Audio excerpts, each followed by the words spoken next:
বাংলাদেশের খ্যাতনামা পত্রিকা অফিসে প্রথম আলো, ডেইলি স্টার যেভাবে জ্বালিয়ে দেওয়া হয়েছে, পুড়িয়ে দেওয়া হয়েছে, burn down to the ground even, যেটা বলতে চাই, এরকম দৃশ্য সারা বিশ্ব দেখেছে। সেটা আমাদের জন্য লজ্জার জাতি হিসাবে। এটা কোনোভাবে আমরা শুধুমাত্র দুঃখ প্রকাশ করে, ক্ষমা প্রার্থনা করে সমাপ্ত করতে পারবো না। এখানে সরকারের দায়িত্ব ছিল সবচেয়ে বেশি, কারণ এরকম একটা প্রেডিকশন, একটা অনুমান ইন্টেলিজেন্স রিপোর্টে থাকে সব সময় যে এই ঘটনা এইভাবে হলে যদি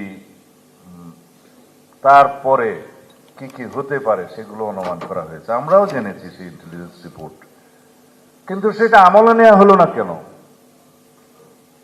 আইন শৃঙ্খলা বাহিনীকে বলার পরেও শুনেছি 1-2 ঘন্টা পরে তারা রেসপন্ড করেছে। সেটা কেন?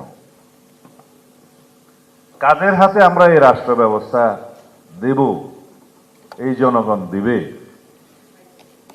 তাদের নির্ধারণ করার জন্য যাদের দায়িত্ব, নিরপেক্ষ নির্বাচন করার জন্য যারা দায়িত্ব নিয়েছেন, তাদের এই জায়গায় ভূমিকাটা প্রশ্নবিদ্ধ।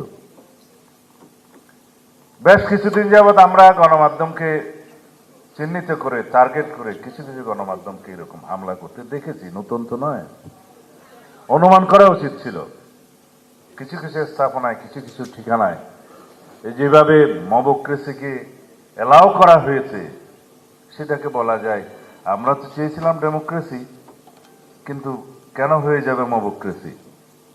তাকে কেন লালন করতে দেয়া হবে? এগুলো আমি সরকারের দুর্বলতাকেই ইঙ্গিত করছি। এগুলো আরো কঠোর হস্তে দমন করতে হবে। বহির্বিশ্বে বাংলাদেশের ভাবমূর্তি বিনির্মাণের আমাদের এখনই সময়। যদি আমরা আগের কালচারে ফেরত যাই, যেখানে স্বৈরশাসকরা, ফেসিস্টরা গণমাধ্যমকে স্বাধীনভাবে কাজ করতে দেয়নি, যেখানে আন্ডার প্রেসার মবক্রেসির মাধ্যমে একই দৃশ্য আমরা আর দেখতে চাই না।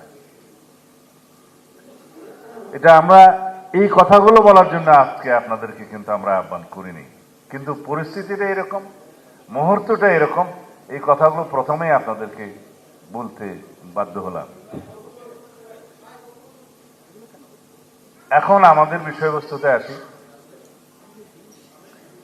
বাংলাদেশের মানুষের মনে ব্যাপক একটা পরিবর্তন হয়েছে বলে আমরা বিশ্বাস করি 5ই আগস্টের পরবর্তী, 2024-এর 5ই আগস্টের পরবর্তীতে। প্রত্যাশা এখানে হিমালয় সম। আমাদের কতটুকু কি করার ক্ষমতা আছে সেটা জনগণ জানতে চায় না। গণপ্রত্যাশা, গণ আকাঙ্ক্ষা অনেক বেশি। পূর্ণ গণতন্ত্রায়ন চায় বাংলাদেশের সকল মানুষ সর্বক্ষেত্রে।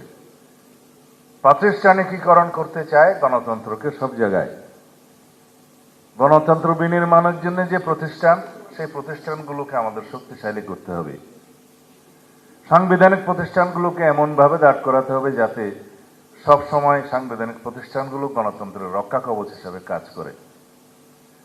সেই হিসাবে গণমাধ্যমের ভূমিকা, অনেকে এটাকে ফোর্থ স্টেট বলে, তাই না? কিন্তু বাংলাদেশে আমরা কি এটা পারবো? সেই সিদ্ধান্ত আপনারা নেবেন।